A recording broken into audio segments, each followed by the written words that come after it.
Hello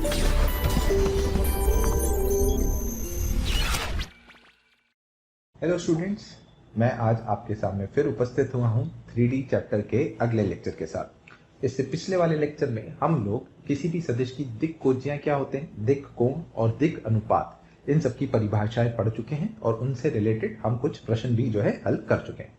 चलिए आज हम नया हमारा जो लेक्चर है वो शुरू करते हैं। और इस लेक्चर में हम जो शुरू करेंगे बेटा, वो हम शुरू करेंगे समतल, प्लेन्स। ठीक है, आज हम अलग अलग प्लेन्स के बारे में, प्लेन्स के विभिन्न प्रकार के समीकरण कैसे हम लिख सकते हैं उन सब के बारे में पढ़ेंगे। किसी भी बिंदु का प्लेन से दूरी वो सब कैसे निकालते हैं वो देखेंगे। फैमिली ऑफ प्लेन्स जो है उसके बारे में हम पढ़ेंगे। तो वैसे बहुत सारी चीजें जो है हमें पढ़नी। ठीक है, तो चलिए हम शुरुआत करते हैं बेटा। सबसे पहले एक समतल की परिभाषा से। ठीक है, प्लेन क्या होता है? ये एक ऐसा सरफेस है, प्लेन एक ऐसा सरफेस होता है कि यदि हम उस सरफेस के किन्हीं भी दो बिंदुओं को जोड़ें, उनको जोड़ने से, दो बिंदु को जोड़ने से एक रेखाखंड आएगा। वो रेखाखंड यदि पूरा पूरा उस सरफेस में ही है, तब हम उस सरफेस को एक समतल बोलते हैं। ठीक है ना, समतल एक ऐसा सरफेस है ना, जिसके किसी भी दो बिंदुओं को जोड़ने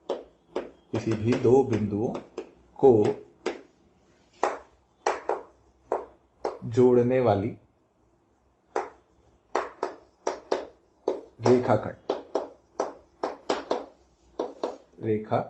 रेखाखंड यदि पूरी उसी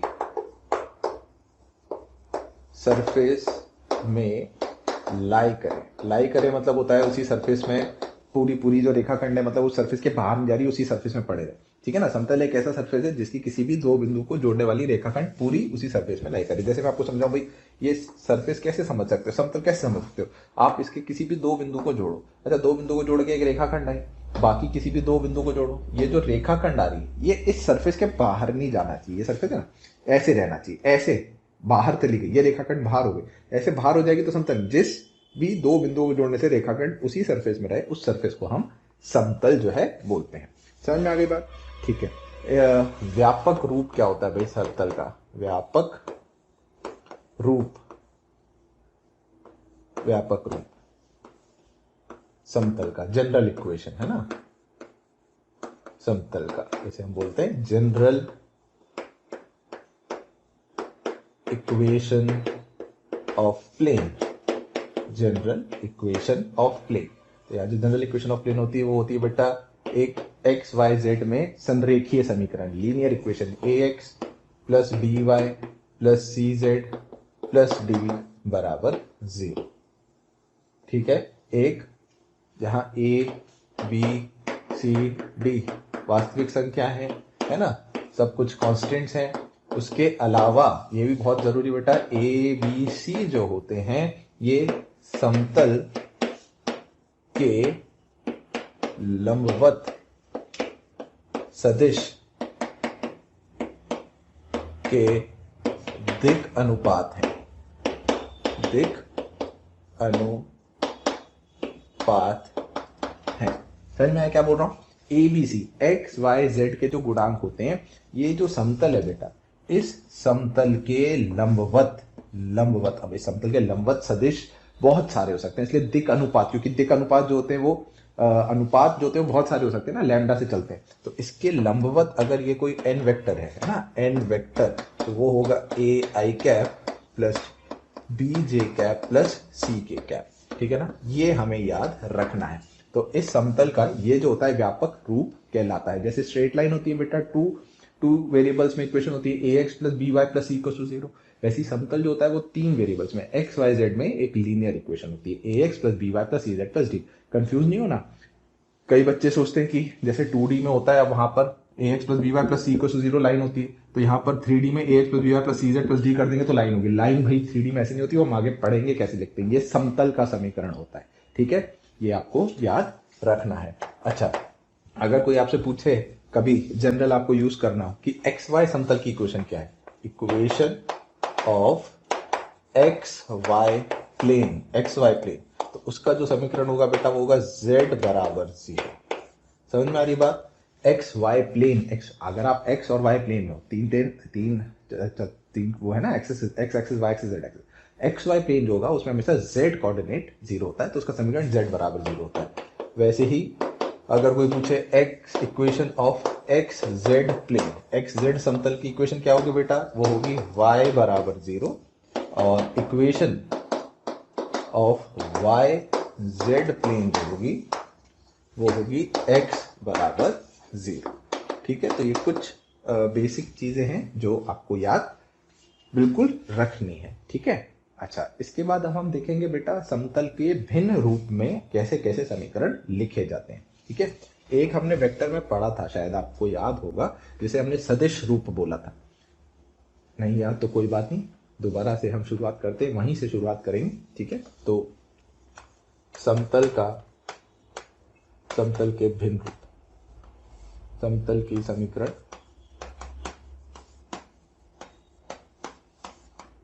भिन्न रूप है,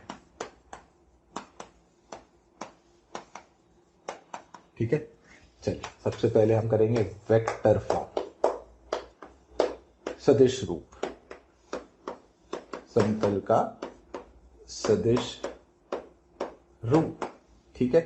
अब इसमें हमें क्या क्या दे रखा है जरा हम देख लेते हैं। हमें एक समतल में एक तो बिंदु दे रखा है, ठीक है ना, कोई भी एक ए पॉइंट दे रखा है जिसका स्थिति सदिश ए वेक्टर है ना, ए का स्थिति सदिश ए वेक्टर है, और हमें इसके लंबवत एन वेक्टर दिया हुआ है, समतल के लंबवत एन वेक्टर दिया हुआ है। तो मैं क्या कर रहा हूं बेटा, कोई भी एक आर प्राचर, एक वेरिएबल पॉइंट मान लेता हूं। आर कैसा है, variable moving point, variable moving point, मतलब वो इसमें प्लेन में जो है कहीं पर भी गति कर सकता है, आर जो पॉइंट है। और ए जो है ये कैसा पॉइंट है बेटा, ये एक फिक्स्ड पॉइंट है ना, निश्चित बिंदु है। और एन वेक्टर जो है ये भी हमें दे रखा है। तो हम क्या करेंगे बेटा, अगर मैं ए और आर को जोड़ूं, ठीक है ना, अगर मैं ए और आर को जोड़ के वेक्टर बनाऊं, आप खुद सोचो, ऐसे समझो ये एक प्लेन है और यहां एक ए बिंदु था और आर बिंदु था, कहीं पर भी। तो अगर मैं इन दोनों को जोड़ूंगा तो एक सदिश आएगा जो प्लेन में होगा, और एक वेक्टर इसके लंबवत, एन वेक्टर जो है इसके लंबवत हमें दे रखा है। तो बेटा ये जो ए आर वेक्टर कभी भी प्लेन में कोई भी हो, ये हमेशा एन वेक्टर के लंबवत होगा। तो क्या मैं ये बोल सकता हूं कि ए आर वेक्टर का डॉट एन वेक्टर से शून्य होना चाहिए। ए आर मतलब आर माइनस ए का डॉट एन से शून्य होना चाहिए। तो इससे मेरे को मिलेगा R dot N is equals to A dot N. समझ में आए? इसको हम क्या बोलते हैं, इसको क्या बोलते हैं बेटा, इसको हम समतल का सदिश रूप जो है बोला जाता है। अच्छा, ए जो है निश्चित बिंदु था, एन भी एक निश्चित सदिश था, तो ये जो आर डॉट एन है ये एक कांस्टेंट डी, अदिश संख्या होती है ना, डॉट प्रोडक्ट डी के बराबर कोई लिख सकते हैं। डी क्या है, कोई भी एक कांस्टेंट वैल्यू है, पर आपको पता चलना चाहिए डी होता क्या है, याद रहना है ना, डी होता किसके बराबर है, ए डॉट एन के बराबर डी होता है, ठीक है। तो हम इस रूप में समतल का समीकरण लिख सकते हैं। अब वो डिपेंड करता है हमें क्या क्या दे रखा है। तो अगर हमें बिंदु दे रखा है जो एक समतल में है और समतल के लंबवत सदिश दे रखा है, तो डायरेक्ट मैं सदिश रूप का यूज करके समतल का समीकरण निकाल सकता हूं, ठीक है। अच्छा, दूसरा, अब मैं यहां तक पहुंच रहा हूं बेटा कि वो जो लीनियर इक्वेशन है वो कैसे बनी थी, वो आप अगले वाले में आपको दिख जाएगा। अगले को कहते हैं कार्टेशियन रूप, कार्टेशियन रूप है ना। कार्टेशियन रूप का क्या मतलब है बेटा, हमें एक्स वाई जेड के रूप में जो है, कार्टेशियन सिस्टम जिसे हम कहते हैं ना, एक्स वाई जेड के रूप में हमें लिखना है। तो हम मान लेते हैं कि हमें आर वेक्टर, क्योंकि एक वेरिएबल वेक्टर है, तो क्या मैं इसे X I cap plus Y J cap plus Z K cap ऐसे लिख सकता हूं, ठीक है। अच्छा, जो एन वेक्टर है, एन वेक्टर जो नॉर्मल था, क्या मैं उसको A I cap plus B J cap plus C K cap के फॉर्म में लिख सकता हूँ ना बेटा। तो अगर अब मैं इसका यूज करूं तो R dot N is equal to D लिखूं तो क्या ये A X plus B Y plus C Z बराबर डी बन जाएगा कि नहीं बन जाएगा। और यही जो था हमने क्या बोला था कि ये एक व्यापक रूप होता है भाई प्लेन का, जैसे कार्टेशियन रूप कहते हैं। यहाँ ए बी सी क्या है, यहाँ ए बी सी क्या है दिख रहा है आपको, ए बी सी क्या समतल के लंबवत सदिश के दिक् को क्या हूं, समतल के लंबवत दिक् कोज्याएं हैं, दिक् अनुपात लंबवत सदिश के दिक् अनुपात है। ठीक है भाई, ये हमें दिख गया। तो इसे हम जो बोलते हैं कार्टेशियन रूप जो है उसमें बोलते हैं। ठीक है, अच्छा अब अगर हमें मान लीजिए, हाँ तो अब अगर मान लेते हैं वो जो बिंदु है ए बिंदु, वो भी हमें इसमें जो है निश्चित बिंदु है, वो भी हमें मान लेते हैं दे रखा है। ठीक है ना, तो अब हम क्या कर रहे हैं भाई, ये तो आर पॉइंट हो गया, वेरिएबल एक्स वाई जेड जो बना। अच्छा, जो ए बिंदु है इसके कोऑर्डिनेट्स x1 y1 z1 हम ले लेते हैं। और ये जो n वेक्टर है ये हमें दे ही रखा है कि n vector a i cap plus b j cap plus c k cap के बराबर है। तो बेटा अब हम क्या लिखेंगे बताओ, r डॉट n बराबर a dot n। r dot n कितना आएगा बेटा, r डॉट n आएगा ax plus by plus cz is equal to a dot n कितना आएगा भाई, x1 i कैप कैसे, ax1 plus by1 plus cz1।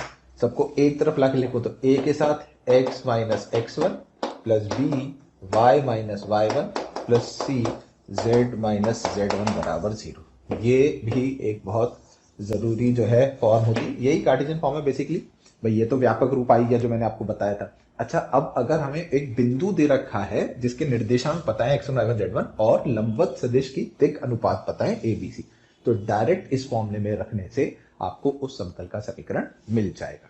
ठीक है, तो ये हो गया बेटा दूसरा रूप। अच्छा, अब देखते हैं तीसरा रूप, दो सरल रेखाओं को कंटेन करने वाले समतल की समीकरण। ठीक है ना, अगली हेडिंग है दो सरल रेखाओं को कंटेन करने वाले समतल की समीकरण। मतलब दो सरल रेखाएं हैं जो समतली हैं। अब अगर वो समतली है तो जिस समतल में उस समतल का समीकरण निकालना है। मान लेते हैं लाइन 1 जो है उसका समीकरण हमें दे रखा है a vector plus lambda times p vector, और जो लाइन 2 है उसका हमें समीकरण दे रखा है a vector plus mu times of q vector. तो ये जो समीकरण जिस रूप में लिखे हैं लाइन 1 लाइन 2 के, इससे आप क्या क्या समझते हैं सबसे पहले तो ये देखिए, है ना। और हमें दे रखा है, ये मान के चल रहे हैं कि ये दोनों जो सरल रेखाएं ये समतली, तो ये मान लेते हैं लाइन 1 है और ये मान लेते हैं लाइन 2 है। तो लाइन 1 लाइन 2 दोनों किस बिंदु से गुजर रही है बेटा, एक ऐसा बिंदु जिसका स्थिति सदिश a वेक्टर है, इसका मतलब वो पॉइंट ऑफ इंटरसेक्शन, इनका जो प्रतिच्छेदन बिंदु है L1 L2 का वो a वेक्टर है, क्योंकि दोनों ऐसे पास हो रही है। और पहली वाली जो लाइन है वो p सदिश के समानांतर है और दूसरी जो लाइन 2 है ये q वेक्टर के समानांतर है। सही है, चलो तो अब हमें इस जो प्लेन है इस समतल की, ये जो p प्लेन है, मैं इसका नाम p दे देता हूं, इसका समीकरण ज्ञात करना है। तो भाई प्लेन के लिए हमने देखा क्या चाहिए होता है हमें, वेक्टर r डॉट n बराबर a डॉट n। अच्छा, तो हमें इधर a पॉइंट एक बिंदु तो पता है, अब हमें नॉर्मल वेक्टर चाहिए। अब आप सोचो बेटा, एक समतल में एक p वेक्टर, ये देखो p वेक्टर L1 के पैरेलल, तो ये जो p वेक्टर है ये समतल के पैरेलल है और q वेक्टर भी समतल के पैरेलल है। अब मुझे इनके लंबवत एक सदिश चाहिए, तो अगर मैं p क्रॉस q या q क्रॉस v कुछ भी करूंगा तो क्या लंबवत सदिश आ जाएगा समतल के, तो मैं वही करने वाला हूं। तो यहां जो मैं ये वाला वेक्टर चाहता हूं n वेक्टर, क्या ये n वेक्टर मेरे को p क्रॉस q या q क्रॉस v कुछ भी करो कोई फर्क नहीं पड़ता, क्योंकि वैसे भी हमें सिर्फ दिक् अनुपात चाहिए होते हैं, तो कोई भी वैल्यू आएगी चलेगा। तो r डॉट n बराबर a डॉट n में अब मैं जैसे ही इस फॉर्मूले में n रख दूंगा तो क्या मेरा समतल का समीकरण आ जाएगा। तो बस जरूरी ये था कि हमें। थैंक यू प्यारे बच्चों, आप सभी हमारे मोशन के जो वीडियोस हैं उनको आप देख रहे हैं और अपना प्यार हम सबके साथ बांट रहे हैं, उसके लिए बहुत बहुत धन्यवाद। और मैं आपसे रिक्वेस्ट करता हूं कि आपको नीचे डिस्क्रिप्शन में जो लिंक दिया गया है ताकि आप हमारे लेक्चर्स, वीडियो लेक्चर्स आराम से देख सकें, उसके लिए आप लिंक पर जाके क्लिक करें और अपना एनरोलमेंट सुनिश्चित करें। उसके अलावा अगर आप हमारे डाउट्स सॉल्विंग उसको एनरोल करना चाहते हैं, साथ ही साथ स्टडी मटेरियल भी चाहते हैं, तो वो भी डिस्क्रिप्शन में जो लिंक दिया गया है उस पर जो प्रीमियम हमारा अकाउंट है उस पर क्लिक करके आप उसको एनरोल कर सकते हैं। एन वेक्टर निकालना आना चाहिए, ठीक है बेटा। तो फॉर्मूले याद करने से ज्यादा बेटर है कंसेप्ट से सीखने की कोशिश करो, है ना, उसको फील करो चीजों को, ठीक है ना। खुद अपने बना बना के डेस्क पे, टेबल पे, हाथों पे रखकर सोचो, क्योंकि 3D में तो विजुअलाइज करना पड़ता है, ठीक है, तब जाके अच्छे से समझ आएंगे। तो बेटा ये तीसरा वाला हो गया, सरल रेखाओं को कंटेन करने वाले समतल का समीकरण। अच्छा, चौथा है जिसे हम कहते हैं अभिलंब रूप। अभिलंब रूप, ठीक है। अभिलंब रूप किसका अभिलंब रूप? समतल का अभिलंब रूप। तो बेटा हमने ये जो पढ़ा r डॉट n बराबर d, ठीक है ना, r डॉट n बराबर a डॉट n था। तो जब हम इसको r डॉट n कैप बराबर d1 अगर लिख देते हैं, मैं मान लो इसको ऐसे लिखूं, यहाँ n वेक्टर की बजाय n कैप कर दो। n कैप मतलब मैंने दोनों तरफ n वेक्टर के परिमाण से भाग दे दिया। तो ये जो होता है ये नॉर्मल फॉर्म कहलाती है। नॉर्मल मतलब अभिलंब रूप। क्या कहलाती है बेटा? Normal form of plane. और यहां पर ये जो d1 होता है, ये d1 क्या होता है? ये d1 जो होता है, अभी इसका मैं प्रूफ आगे समझा दूंगा आपको, अभी लिख लो। d1 जो होता है ये समतल का मूल बिंदु से दूरी होती है, बिंदु से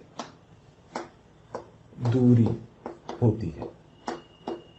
तो कभी भी मान लीजिए किसी समतल की हमें मूल बिंदु से दूरी चाहिए, तो आप उसका जो सदिश रूप था, उस सदिश रूप में n वेक्टर को n कैप मतलब दोनों तरफ परिमाण से भाग दे दो, तो जो राइट हैंड साइड में, अच्छा ध्यान रखेंगे पॉजिटिव के साथ, है ना, दूरी की बात हो रही है तो प्लस होना चाहिए, क्योंकि जो माइनस भी, अगर ये माइनस आ रहा है तो नेगेटिव को तो अपन दिक् अनुपात में बदल सकते हैं, कोई दिक्कत नहीं है ना। n वेक्टर तो कोई सा भी ऊपर नीचे कैसे भी हो सकता है, उससे समतल के समीकरण में फर्क नहीं पड़ रहा है, पर यहाँ पॉजिटिव वैल्यू रखनी है अपन को, ये ध्यान रखें, है ना। तो इसको अपन अभिलंब रूप जो है समतल का कहते हैं, ठीक है।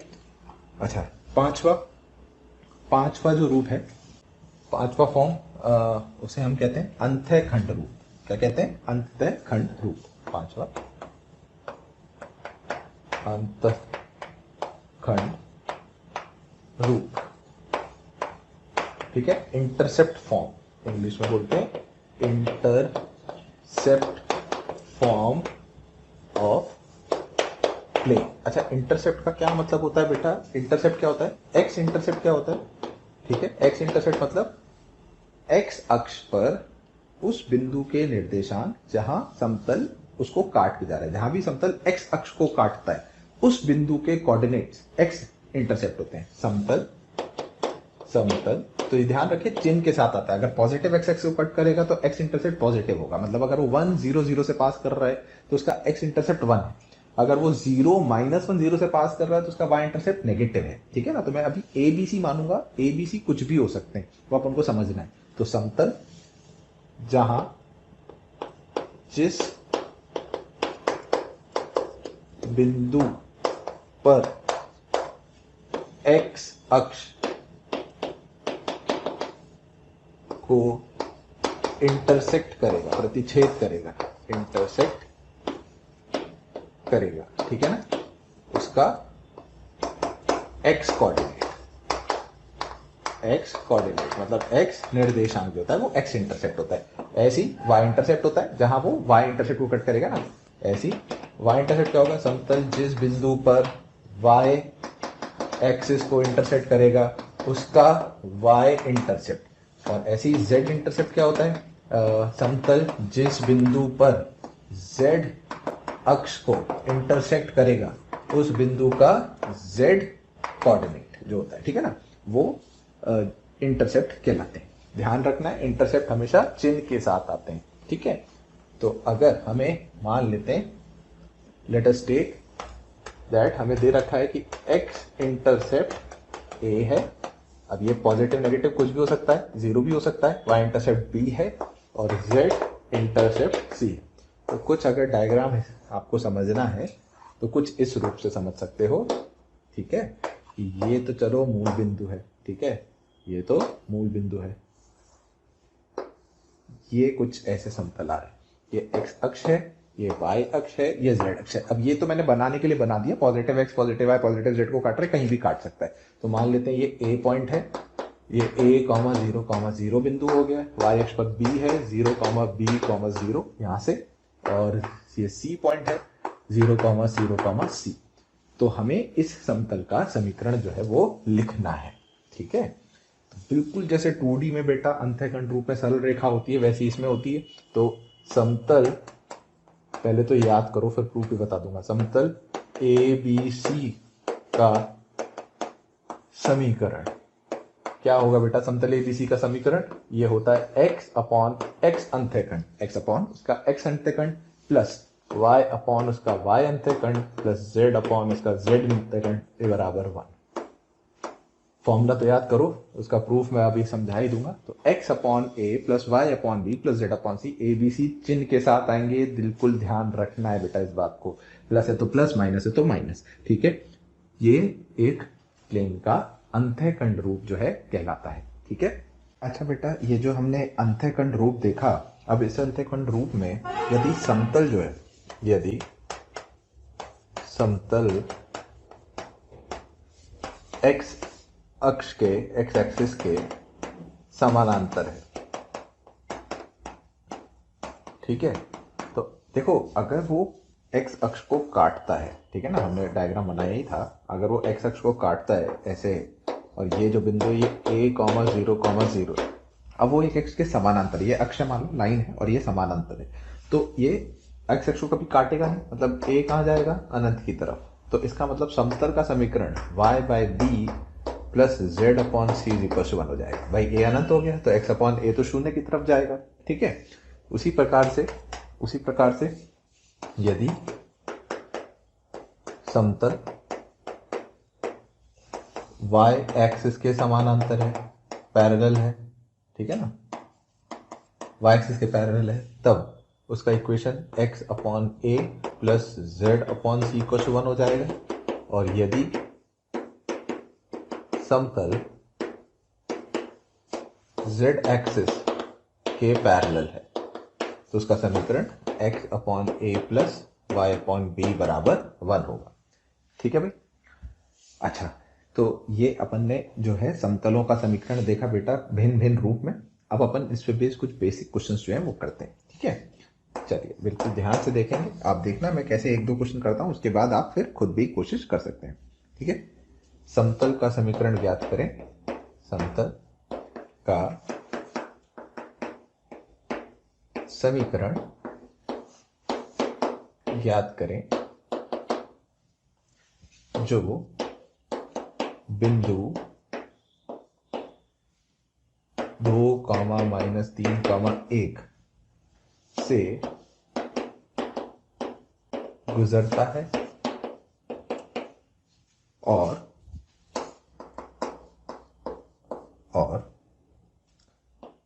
समतल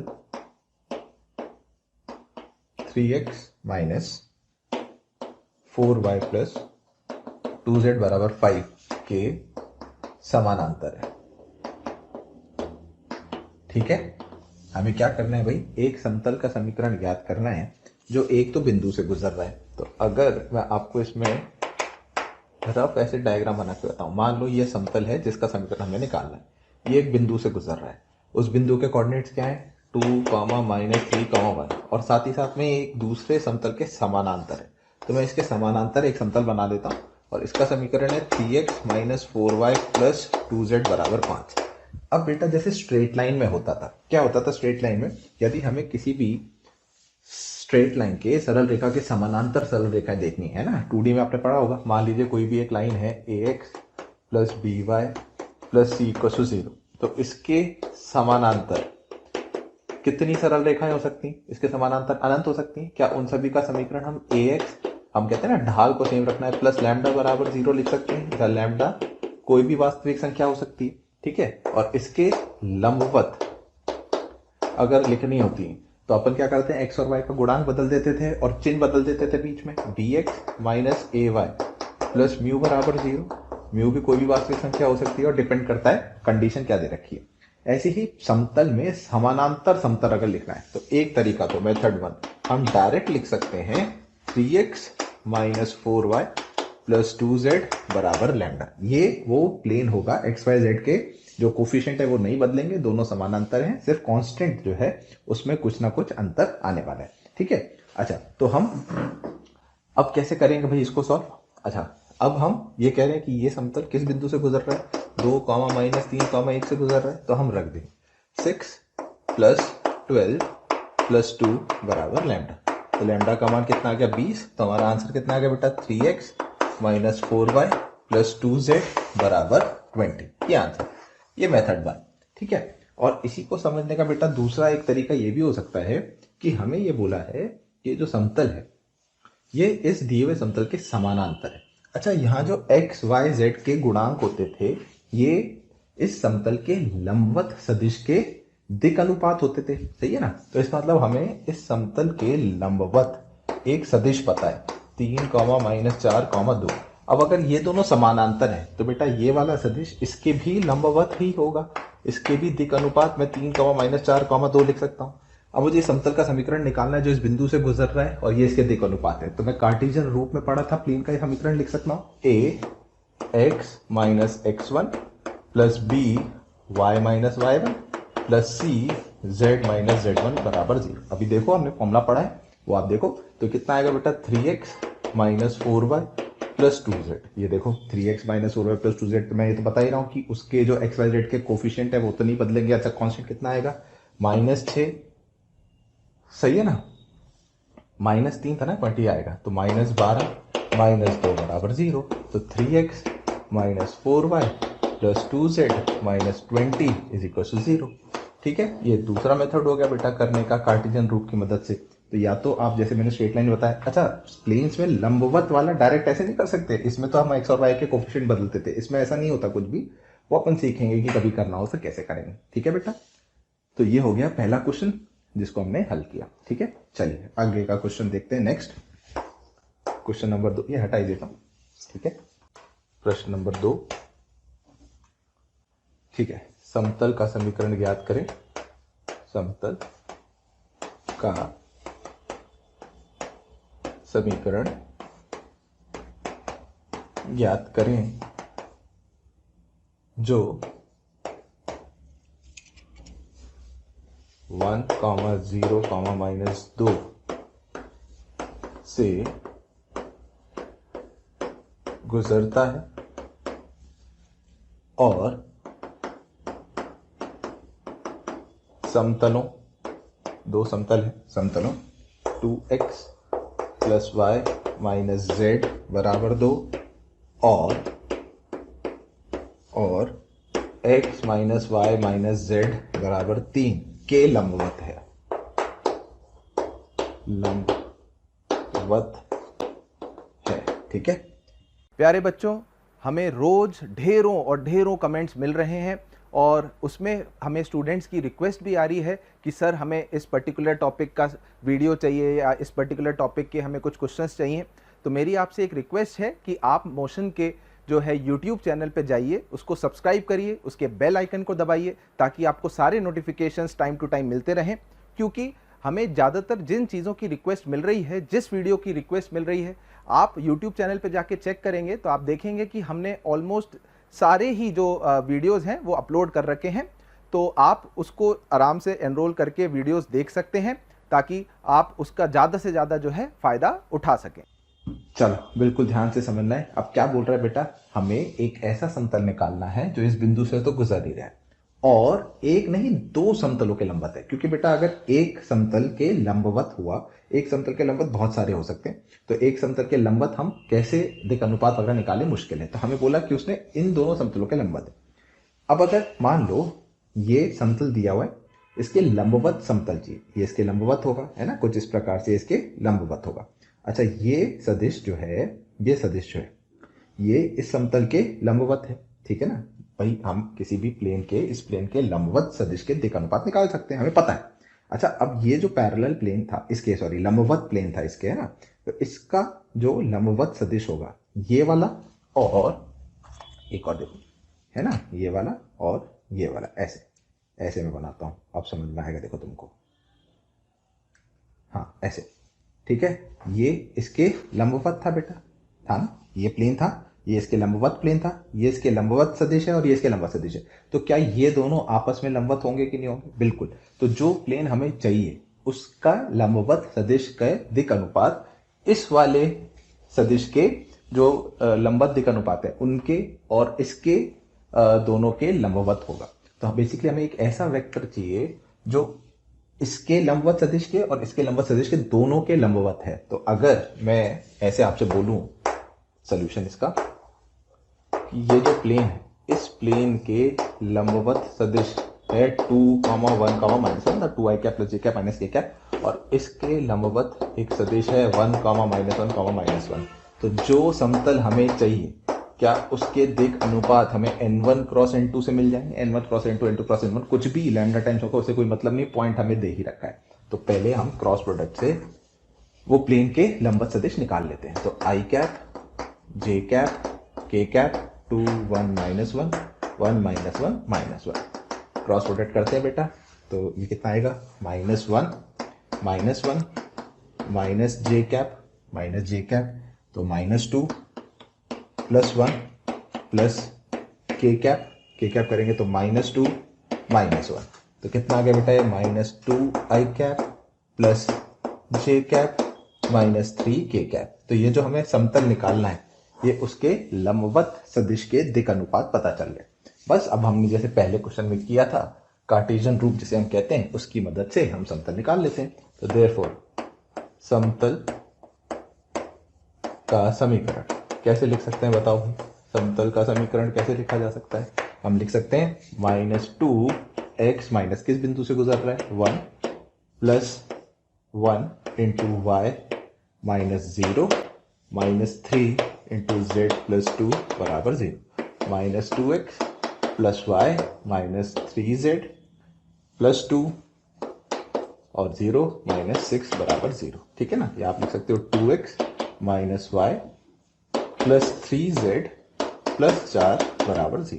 वो तो बाकी ऑप्शन मैच कराना किस रूप में, मतलब कैसे साइन के साथ दे रखा है। ये हमारा इसका आखिरी आंसर जो है ये आएगा 2x plus 3y minus z plus 4 equal to 0। Clear है भाई?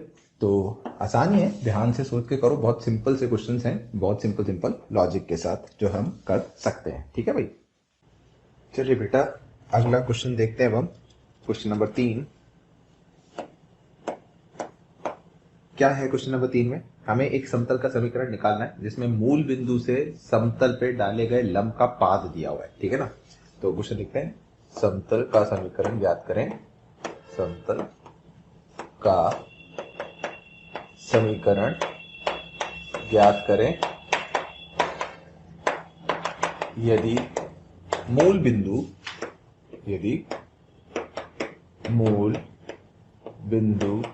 से डाले गए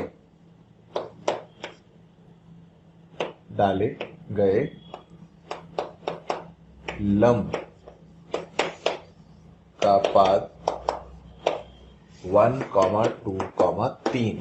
ठीक है ना, बहुत सिंपल क्वेश्चन है भाई, बिल्कुल ध्यान से लॉजिक से समझना है बेटा आपको। इसको क्या बोल रहा है वो, एक समतल का समीकरण निकालना है यदि इससे मूल बिंदु 0, 0, 0 से डाले गए लंब जो है इसका जो पाद, मतलब समझते हैं, लंब का पाद मतलब ये जो बिंदु है ना, इनका प्रतिच्छेदन बिंदु, वो 1, 2, 3। तो बेटा समतल के समीकरण के लिए क्या क्या चाहिए होता है, हमने पढ़ा। हमें समतल की समीकरण के लिए एक तो उसके जो क्या कहते हैं लंब है उसके डायरेक्शन रेशियो चाहिए होते हैं, दिक् अनुपात, और एक बिंदु चाहिए होता है ना। तो हमें एक बिंदु दिख रहा है भाई, ये पाद है तो ये बिंदु प्लेन में तो होगा ही ना, समतल में होगा।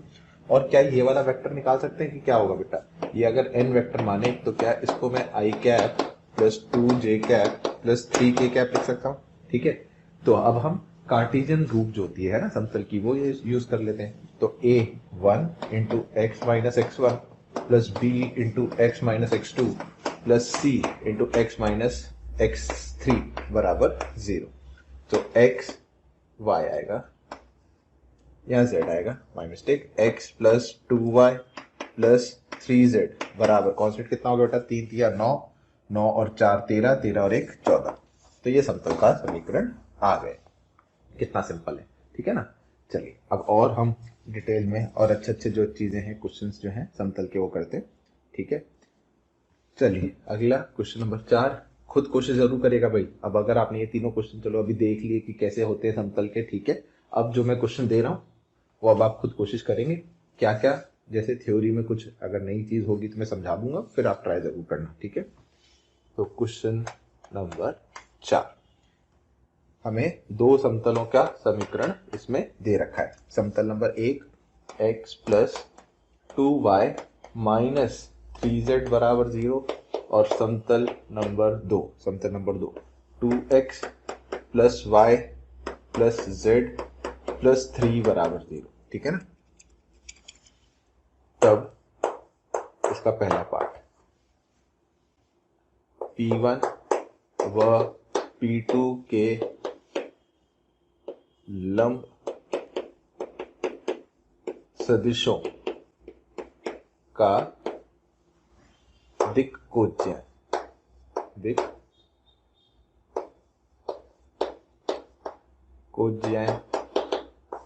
व P1 और P2 के मध्य न्यून कोण ज्ञात करें। न्यून कोण ज्ञात करें। वैसे दो समतलों के बीच में कोण जो है, मैं आपको वेक्टर में पढ़ा चुका हूं जब हमने एक टेट्राहेड्रन वाला क्वेश्चन किया था, शायद याद होगा आपको। तो दो समतलों के बीच में कोण का मतलब उन दोनों के लंब सदिशों के बीच का जो कोण होता है वो ज्ञात करना होता है, ठीक है ना। तो पहला पार्ट तो ये। दूसरा, P1 व P2 की उभयनिष्ठ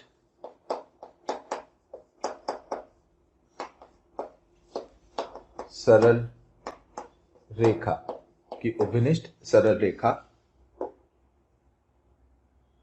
के डीसीज, ठीक है ना, के डीसीज पता लगाने। तीसरा, P1 व P2 के लंबवत समतल जो एक पॉइंट दे रखा है 2, 2, 1 से गुजरता है, ठीक है। और चौथा पॉइंट है 2, 2, 1, ठीक है, 3 पॉइंट हो गए ना, ठीक है भाई, है ना। ये 3 पॉइंट हो गए, इन तीनों को हमें हल करना है। तो बेटा आप लोग जरूर ट्राई करिए, क्वेश्चन को पॉज करिए। मैंने दो समतलों के बीच में कोण कैसे निकालते हैं बता ही दिया, है ना। अब मैं हल कर रहा हूं, तो आपने जब आप सोल्यूशन कर लो तो वीडियो वापस चालू करके आप अपने आंसर्स चेक करना, ठीक है। तो पहला P1 और P2 हमें दे रखे हैं प्लेन, और हमें इनके लंब सदिशों की दिक् कोज्या जो है वो ज्ञात करनी है, ठीक है। तो पहला वाला करने के लिए P1 प्लेन का समीकरण कितना है भाई, x plus 2y minus 3z बराबर 0। तो मैं इसका लंब सदिश n1 वेक्टर मान लेता हूं। तो क्या वो i cap plus 2j cap minus 3k cap आएगा। अच्छा, और हम जानते हैं बेटा किसी भी समतल के लंबवत सदिश तो बहुत सारे हो सकते हैं, पर अगर हमें यूनिट वेक्टर इकाई सदिश तो दो होंगे, एक ऊपर की दिशा में और एक नीचे की दिशा में, ठीक है। तो अगर दिक् कोज्याएं की बात करें, डीसीज, तो डीसीज क्या आएंगे, चलो बताओ। डीसीज क्या आएंगे, इसका जो परिमाण है 9 और 4 13 और 1 14, तो plus minus 1/√14 comma plus minus 2/√14। और ध्यान रखना है माइनस प्लस आएगा पहले, क्योंकि जब हम जो आई कैप है उसका कोफिशिएंट 1/√14, इसको 2/√14, तो इसको माइनस 3/√14, और फिर दिशा बदलेंगे तो जब ये माइनस माइनस होंगे तो ये प्लस हो जाएगा, है ना। तो माइनस प्लस 3/√14। ये जो P1 प्लेन है ये उसके लंब सदिशों की दिक् कोज्या है, और जो P2 प्लेन है जिसका समीकरण हमें दे रखा है 2x plus y plus Z plus 3 बराबर 0। तो इसका जो लंब सदिश है वो तो कितना हो गया बेटा, 2i कैप प्लस जे कैप प्लस के कैप। तो इसके जो डीसीज होंगे वो क्या क्या होंगे भाई, उसके होंगे प्लस माइनस 2 बटा परिमाण कितना रहा है, √6 कॉमा प्लस माइनस 1 बटा √6 कॉमा प्लस माइनस 1 बटा √6। ठीक है, और साथ ही साथ में हमें इन दोनों समतलों के बीच का कोण भी ज्ञात करना है, न्यून कोण। न्यून कोण मतलब हम जब मान लीजिए डॉट प्रोडक्ट करते हैं ना दोनों लंब सदिशों का, तो उसका ना पॉजिटिव वाला मान लेना है, न्यून कोण निकालना है। क्योंकि आप ऐसे समझिए भाई, जैसे दो प्लेन है ना। बच्चों, अगर आपको हमारे द्वारा बनाए गए वीडियोस, हम जो उसमें आपको पढ़ा रहे हैं, वो पसंद आए तो आप उन वीडियोस को ज़रूर शेयर करिए, लाइक करिए और शेयर करिए, ताकि वो वीडियोस ज़्यादा से ज़्यादा ज़रूरतमंद बच्चों तक पहुंच सके और वो सब भी उन वीडियोस से अपने आप का फ़ायदा जो है वो ले सकें। आप लोगों का ढेर सारा स्नेह और प्यार देखकर हमारी पूरी मोशन की टीम जो है वो बहुत मोटिवेटेड है और हम उतने ही मोटिवेशन से आपके बेहतरमंद के लिए बहुत ही अच्छे वीडियोस बनाने की कोशिश कर रहे हैं और हम पूरी कोशिश कर रहे हैं कि आपको ज़्यादा से ज़्यादा और बेहतर से बेहतर कंटेंट प्रोवाइड किया जा सके। एक ये प्लेन है, ठीक है, और एक ये प्लेन है, ऐसे ये दो प्लेन है। तो ये दोनों जब प्रतिच्छेद करते हैं, है ना, तो इनके बीच का जो कोण आ रहा है, ऐसे जब दो प्लेन आपस में प्रतिच्छेद करते हैं तो इनके बीच का जो कोण आ रहा है वो कैसे निकलेगा, दोनों के जो अभिलंब है, इसका अब जो लंब सदिश है और इसका जो लंब सदिश है ना, ये n1 वेक्टर है और ये n2 वेक्टर है। इन दोनों का डॉट प्रोडक्ट करने से ये थीटा आएगा मेरे पास, यही थीटा होता है, बस थीटा हमें न्यून कोण चाहिए। ठीक है, तो कैसे करेंगे भाई, n1 डॉट n2 बराबर n1 का परिमाण इंटू n2 का परिमाण इंटू कॉस थीटा, और कॉस थीटा हम पॉजिटिव लेंगे। तो n1 डॉट n2 करें पहले, 2 1 जा 2, 2 1 जा 2 और -3 + 1 तो -3 अपॉन अंडर रूट ऑफ, इसका परिमाण कितना है, √14, इसका परिमाण कितना है बेटा, √6, पॉजिटिव ही आ रहा है तो ये कॉस थीटा होगा। तो यहां से थीटा कितना आ जाएगा, थीटा आ जाएगा कॉस इनवर्स 1 बटा, है ना, √14 इंटू √6।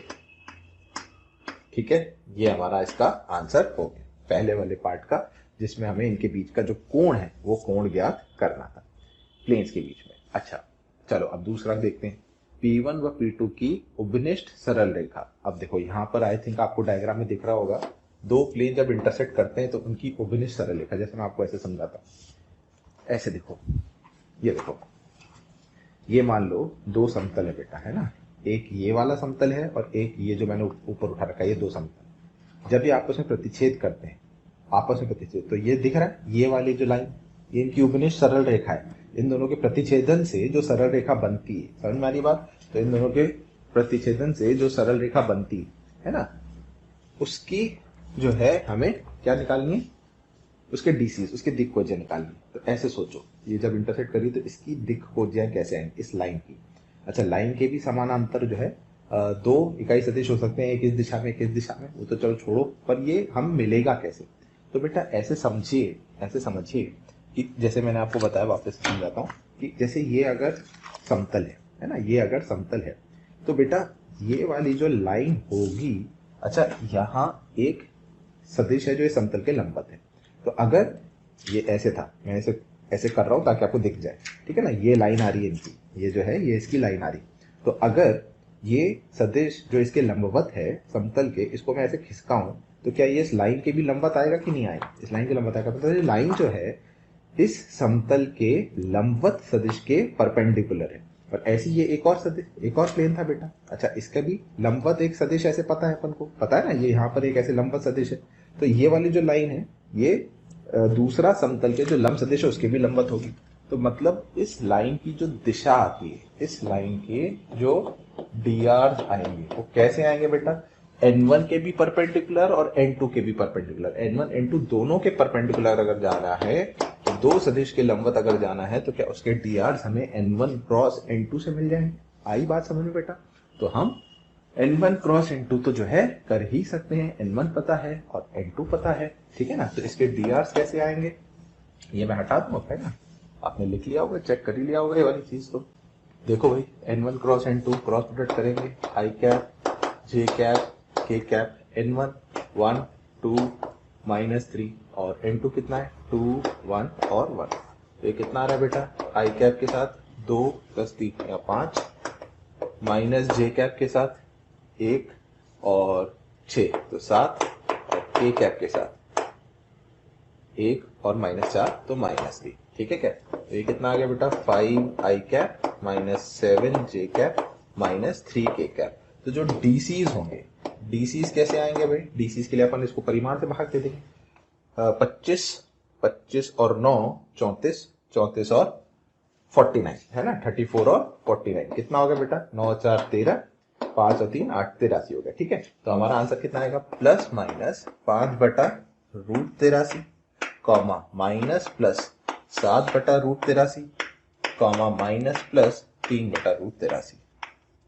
ये जो उन दोनों प्लेनों के प्रतिच्छेदन से सरल रेखा बन रही है, उनकी उपनिष्ठ सरल रेखा जो है उसके डीसीज हो गए। प्लस माइनस समझ में आता है भाई, लाइन है, लाइन के पैरेलल इधर भी वेक्टर हो सकता है इधर भी हो सकता है, तो दोनों लिख सकते हैं अपन, उससे कोई दिक्कत नहीं।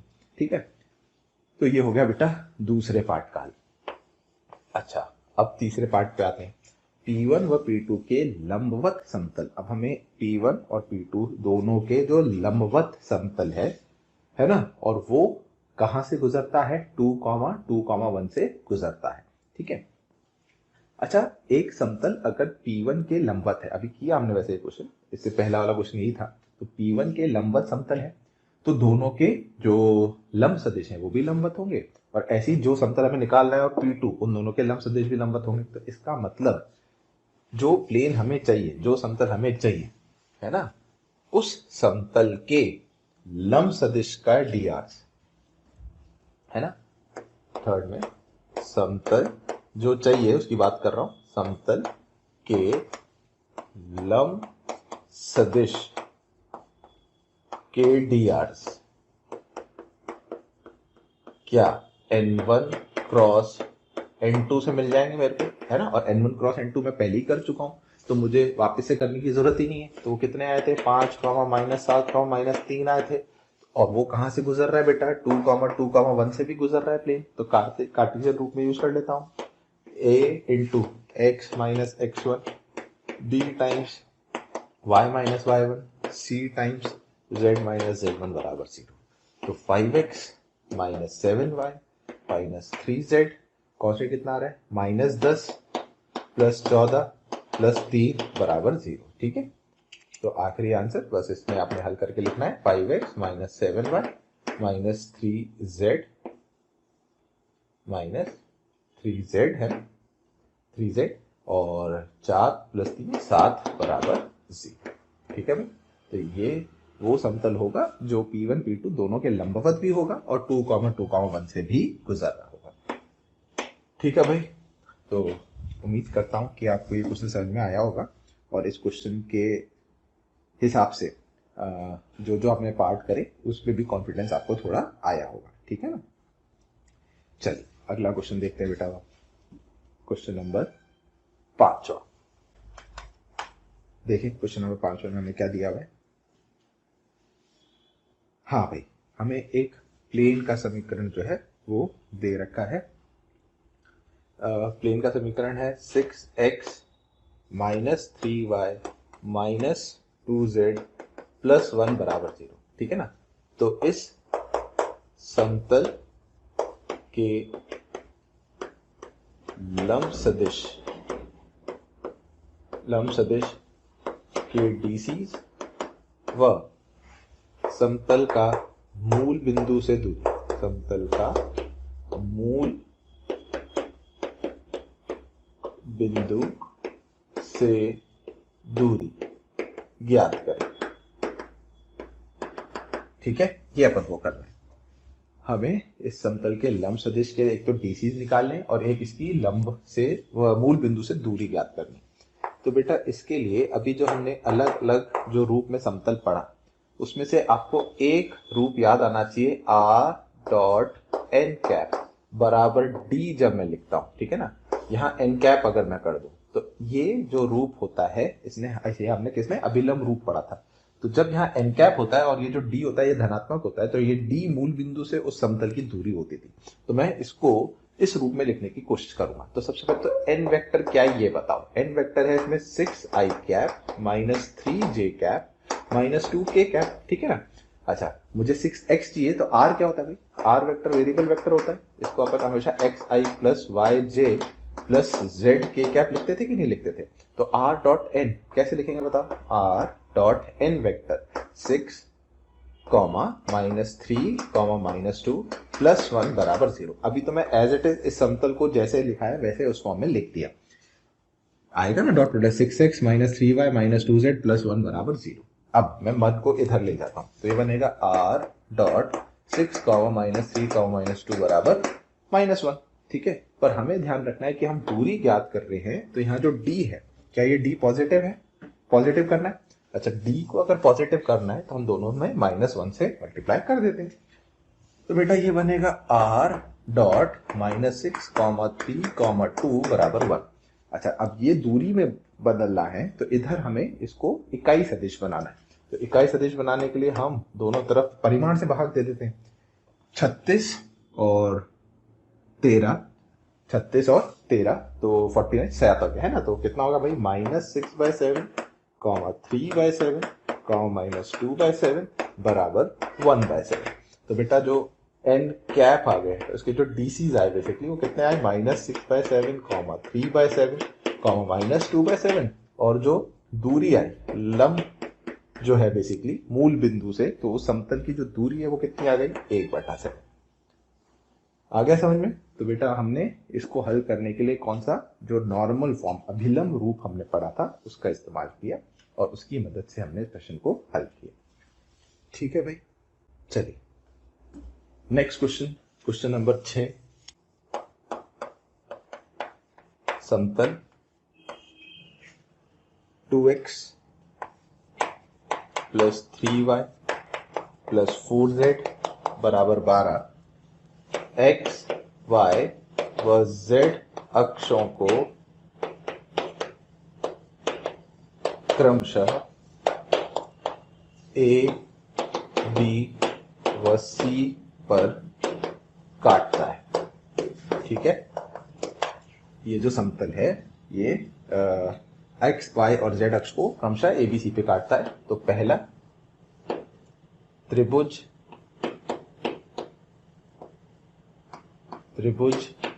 ए बी सी का क्षेत्रफल ज्ञात करें, ठीक है। और दूसरा चतुष्फलक tetrahedron O A B C का वॉल्यूम ज्ञात करें, ठीक है। ये हमें निकालना है, जहां ओ जो है वो ओरिजिन मूल बिंदु है। ये क्वेश्चन हमें करना है, ठीक है। ध्यान से बेटा देखना, मैं एक जो एरिया में पहले जनरल तरीके से एरिया वगैरह जो है मैं वो बता देता हूं। हम कर तो सकते हैं पहले, अगर मैं ए बी सी बिंदु के निर्देशांक निकालना चाहूं तो वो कर सकते हो। बिल्कुल सिंपल है बेटा, जैसे स्ट्रेट लाइन करते थे। एक स्ट्रेट लाइन एक्स अक्ष को काटी, तो अगर एक्स अक्ष को काटी तो वो किस बिंदु पे काटेगी? वाई को 0 कर दो, पता पड़ जाए, सही है ना। वैसे ही समतल एक्स अक्ष को कहाँ काट रहा है? एक्स अक्ष को काट रहा है मतलब उस अक्ष पे वाई और जेड कोऑर्डिनेट 0 होंगे, ठीक है। तो हम सबसे पहले यही करते हैं। तो पहले स्टेप में हमने y और z को 0 रख दिया। y और z को 0 रखा तो हमारे पास a बिंदु आ जाएगा। कितना आएगा भाई? x निर्देशांक आएगा 6,0,0, ठीक है। क्रमशः में दे ही रखा है। अच्छा, दूसरे स्टेप में हमने y निकालना है तो x और z को 0 रख दिया। तो b कोऑर्डिनेट कितना आएगा बेटा? 0,4,0। और तीसरे में हमने x और y को 0 रख दिया, उससे हमें c बिंदु मिल जाएगा। तो सी बिंदु मिलेगा 0,0,3, ठीक है। तो अगर मैं इसका आपको डायग्राम्स बताऊं थोड़ा सा, तो ये जो कुछ अंतःखंड रूप हमने देखा था उस रूप का हो गया भाई, हो गया कि नहीं हो गया? ये ए पॉइंट हो गया 6,0,0, ये बी बिंदु हो गया वाई अक्ष पर, ये एक्स अक्ष थी 0,4,0, और ये सी बिंदु हो गया 0,0,3 जेड अक्ष के ऊपर, ठीक है। और ये मूल बिंदु ओरिजिन जो है दे रखा है। अब हमसे क्वेश्चन में ये जो ट्राइंगल बना हुआ है ABC, इस ट्राइंगल का क्षेत्रफल हमसे पूछ रहा है। तो बेटा मैं आपको पहले जनरल रूप में बता देता हूं। वैसे शायद आपको याद आएगा, वेक्टर में हमने किसी भी ट्राइंगल का एरिया निकालने का तरीका देखा था। अगर ये a,0,0 है ना, ये 0,b,0 है और ये 0,0,c है, तो कोई भी दो वेक्टर, ये v1 वेक्टर ले लूं और ये v2 वेक्टर ले लूं, तो हाफ v1 क्रॉस v2 का परिमाण, मैग्नीट्यूड है ना, जो होगा वो एरिया होगा। तो v1 वेक्टर कितना होगा बेटा? क्या मैं इसको a i cap minus c k cap लिख सकता हूँ, और v2 वेक्टर को b j cap minus c k cap लिख सकता हूँ। ठीक है, तो इसका जो एरिया होगा half of v1 cross v2 होगा। ठीक है, ये मैं आपको इसलिए बता रहा हूँ ताकि आप ये याद रख सकें बेटा, ये फॉर्मूला याद रख सकें, है ना। तो इसको इसलिए लिखवा के नोट में हम लिख लेंगे और उसकी मदद से क्वेश्चन सॉल्व कर लेंगे। ठीक है, ताकि बार बार अगर हमें ऐसे ट्राइंगल का एरिया पूछे तो हमें इसको सॉल्व करने की जरूरत ना पड़े। तो हाफ ऑफ मैग्नीट्यूड v1 कितना है भाई? a i cap minus c k cap का क्रॉस v2 मतलब b j cap minus c k cap. ठीक है, चलो क्रॉस प्रोडक्ट करो, कितना आएगा बताओ? i क्रॉस j k हो जाएगा। तो क्या मैं इसे a b k कैप लिख सकता हूँ? अगला k cross j cross k i होता है, तो मैं साइन बदल दूंगा, माइनस को प्लस कर दूंगा, plus c b of i cap. अच्छा, i cross k cross i j होता है, ठीक है ना, तो माइनस आ रहा है तो उसे मैं plus a c j cap लिख लूंगा और k क्रॉस k 0 हो जाएगा बेटा। अब ये एक वेक्टर हो गया, ऐसे सोचो, x i cap plus y j cap plus z k cap, तो उसका परिमाण कितना होगा, उसका मैग्नीट्यूड कितना होगा? Under root of a square b square plus b square c square plus c square a square. इसकी मैं बात कर रहा था कि ये अगर हमें एक ट्राइंगल x y z अक्ष पर निर्देशांक पता है तो इसका एरिया डायरेक्ट आएगा, है ना। तो ये बेटा गुड टू रिमेंबर है, ये फॉर्मूला याद रखो तो बढ़िया है। ठीक है, तो हमें इसी का एरिया निकालना है, तो चलो फर्स्ट पार्ट कर लेते हैं। एरिया कितना आएगा बताओ? 1/2 under root of a into B, a into B यही हुआ ना बेटा, a 6 है और ये 4 है, 6 चौक 24 का स्क्वायर प्लस 6 3 18 का स्क्वायर प्लस 4 3 12 का स्क्वायर। ठीक है क्या? तो 1/2 अंडर रूट 576 प्लस 324 प्लस 144। ठीक है, तो मैं आंसर बता देता हूँ, इसको हल करके जितना भी आंसर आएगा under root of 1/2 under root 1144 ऐसे करके पहले का आंसर आ जाएगा। अच्छा, अब दूसरा पार्ट हल करते हैं। अब दूसरे पार्ट में हमें क्या करना है? ये जो OABC, ये टेट्राहेड्रन जो हमें दिख रहा है ना, इस पूरे टेट्राहेड्रन का, इस चतुष्फलक का हमें वॉल्यूम निकालना है। बेटा इसका वॉल्यूम कैसे निकलेगा? क्या आपको वॉल्यूम का फॉर्मूला याद है? 1/6 ये भी वेक्टर में बताया था, बॉक्स ऑफ ABC, जहाँ ABC किसी भी एक बिंदु से निकलकर 3 जो वेक्टर्स हैं वो होते हैं इसके, है ना। तो हमें A वेक्टर भी पता है, B वेक्टर भी पता है, C वेक्टर पता है। बॉक्स प्रोडक्ट कैसे निकालते थे? डिटरमिनेंट बना देते थे ना बेटा। डिटरमिनेंट किससे बनेगा? ABC के जो वेक्टर्स उनके कोफिशिएंट है, तो A वेक्टर का कोफिशिएंट 6 0 0, B का 0 4 0 और C का 0 0 3। तो आंसर कितना आएगा बेटा? 1/6 इंटू 6 इंटू 4 इंटू 3। करेक्ट है ना? आप विस्तार करके देख लो। तो 12 क्यूबिक यूनिट्स, 12 क्यूबिक यूनिट्स जो है इसका वॉल्यूम बन जाएगा। क्लियर है? समझ में आ गया भाई? अच्छा क्वेश्चन है, ये फॉर्मूला याद रखो, बाकी वॉल्यूम निकालना है तो हमने जो जो पहले चीजें पढ़ी हैं उन सबका यूज करके हम इसको हल कर सकते हैं भाई। ठीक है बच्चों, अगर आप चाहते हैं कि आपको हमारे द्वारा पढ़ाए गए वीडियोस, स्टडी मटेरियल या और भी कुछ चीज़ों की ज़रूरत है वो आप तक पहुंचे, तो आप नंबर 18002121 वापस रिपीट करता हूं, 18002121 पर कॉल करिए। कोई भी क्वेरी है आप इस पे कॉल करिए, आपकी क्वेरी का पूरा समाधान मिलेगा।